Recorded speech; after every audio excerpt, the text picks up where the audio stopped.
ప్రార్థన చేసి మొదలు పెడదాం. ఓం గురు బ్రహ్మ గురు విష్ణు గురుదేవో మహేశ్వర గురు సాక్షాత్ పరబ్రహ్మ తస్మై శ్రీ గురవే నమః. ఓం మన్నాదో శ్రీ జగన్నాథ మద్గురు శ్రీ జగద్గురు మమాత్మా సర్వభూతాత్మ తస్మై శ్రీ గురవే నమః. ఓం అఖండ మండలాకారం వ్యాప్తం ఏన చరాచరం తత్పదం దర్శితం ఏన తస్మై శ్రీ గురవే నమః.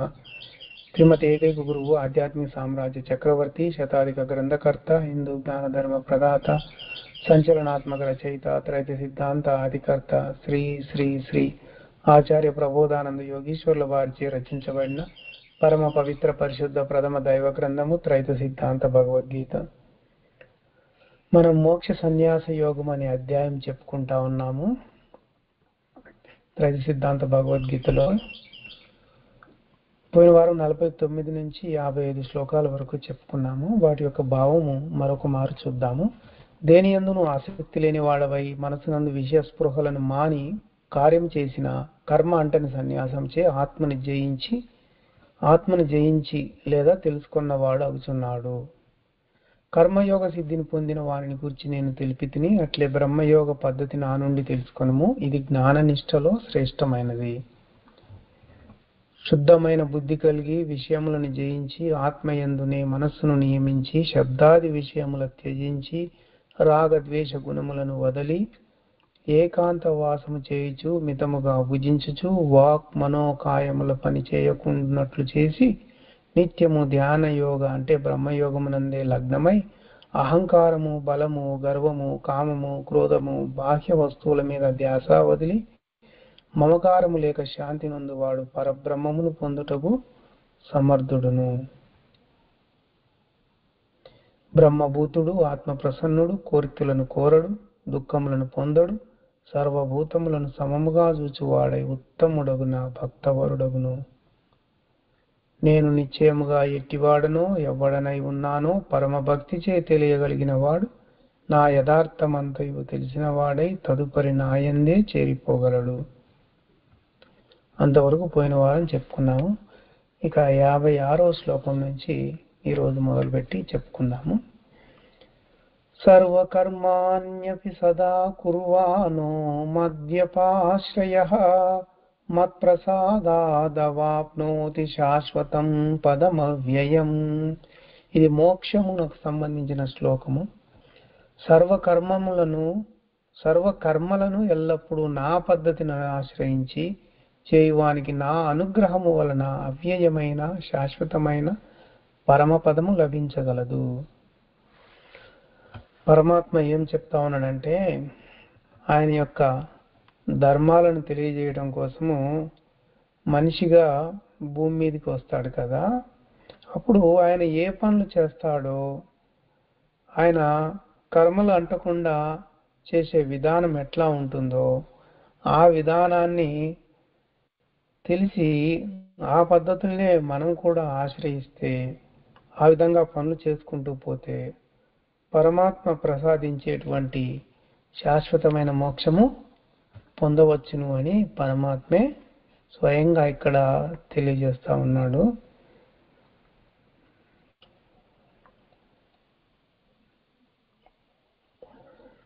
తర్వాత 57వ శ్లోకము చూద్దాము. చేతసా సర్వకర్మాణి మయి సన్యస్య మత్పరః బుద్ధియోగముపాశ్రిత్య మచ్చిత్త సతతం భవ. ఇది కర్మయోగానికి సంబంధించిన శ్లోకంగా చెప్తా ఉన్నారు. మనసు చే సర్వ కార్యములు నాకే సమర్పించి నీవు ఎల్లప్పుడూ నాయందే చిత్తమును లగ్నము చేసి నాకంటే ఇతరము లేదని తలచి కర్మయోగమున ఆరాధించుము. భగవంతుడు ఏం చేశాడంటే, ఇప్పటిదాకా జ్ఞానాన్ని గురించి బాగా సవివరంగా చెప్పిండు. ఇప్పుడు ఏంటంటే అర్జునుడికి ఒక సలహా చెప్తా ఉన్నాడు. అది నువ్వు ఇట్లా నడుచుకో అంటున్నాడు. ఏంటిది అది అంటే, ఆయన ఏమంటున్నాడంటే మనసు ద్వారా అన్ని పనులను పరమాత్మకే సమర్పించమంటున్నాడు. ఇంకా ప్రతి పనిని కూడా పరమాత్మే చిత్తము ద్వారా నిర్ణయించి చేయిస్తా ఉన్నాడు. కాబట్టి చేయు పనులన్నీ పరమాత్మే నిర్ణయిస్తా ఉన్నాడని తలుచుకోవాలి. గుర్తు చేసుకోవాలి. అది పరమాత్మను మించి వేరేది ఏది లేదని తెలుసుకోవాలి. జరిగేదంతా ఆయనే జరిపిస్తా ఉన్నాడని, ఇంకా మన యొక్క బుద్ధి చేత అహాన్ని అణిచి కార్యాలు చేయమని చెప్తా ఉన్నాడు. ఆ తర్వాత 58వ శ్లోకం చూద్దాం. మచ్చిత్త సర్వదుర్గాని మత్ప్రసాదాతరిష్యసి అత చేత్వమహంకారాత్ నశ్రోష్యసి వినంక్షసి. ఇది కర్మయోగానికి సంబంధించిన శ్లోకమే.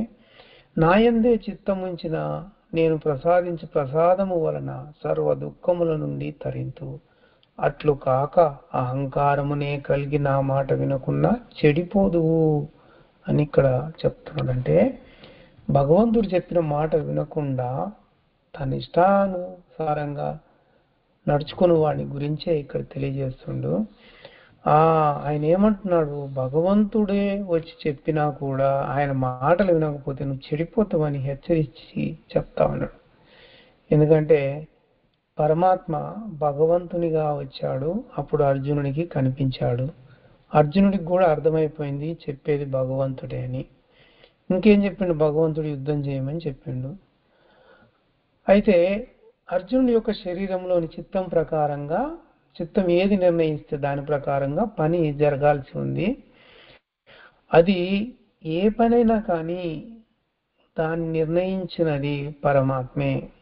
ఆ అర్జునుని యొక్క చిత్తం ఉంది కదా, ఆ చిత్తంలో నిర్ణయాలు చేసేది పరమాత్మే. ఆయనే భగవంతునిగా ఇప్పుడు అర్జునుడి ఎదుట ఉన్నాడు. అయితే ఆయన మాట వినడమే చిత్తం యొక్క నిర్ణయమని అనుకోవాలి.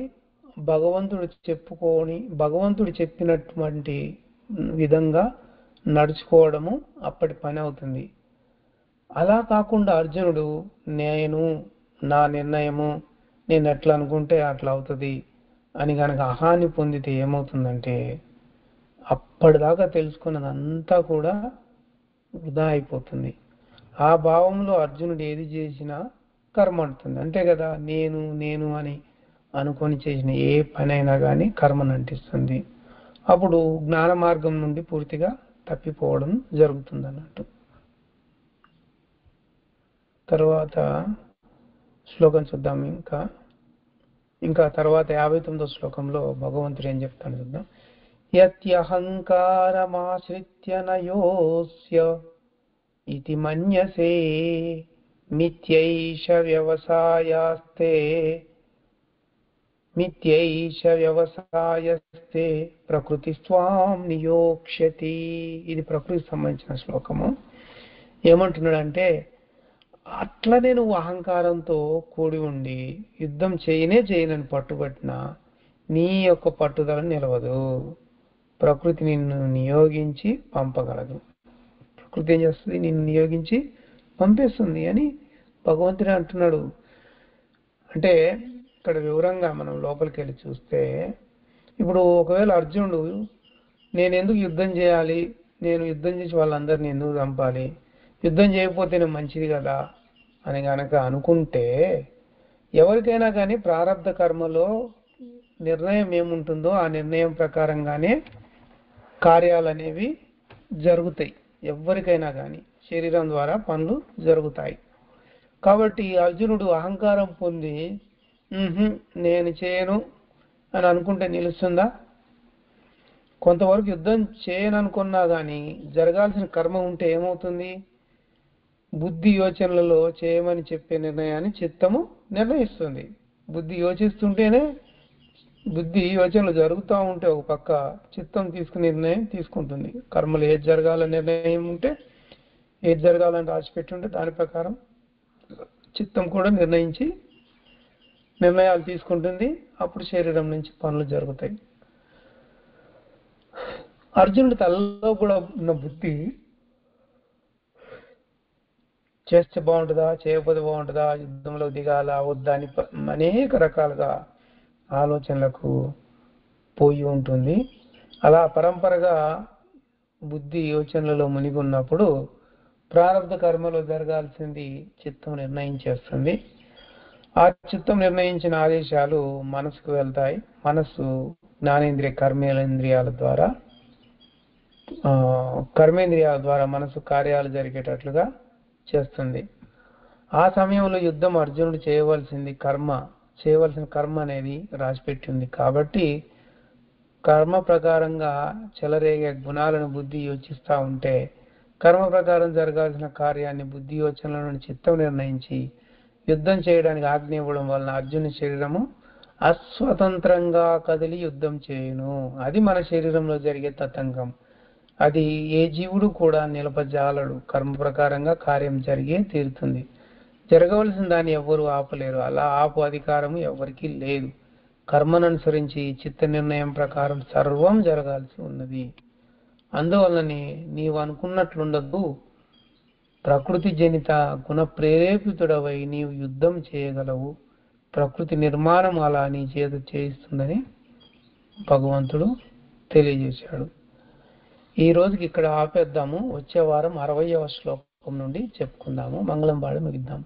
ఓం మంగళము మీకు మద్గురు చంద్రమ, మంగళము మీకు మహిప్రకాశ, మంగళము చేసి మరి మరి మృక్యద అఖిల జీవసంగ ఆత్మలింగ. అందరికీ ప్రబోధార్పణం. నమస్కారం.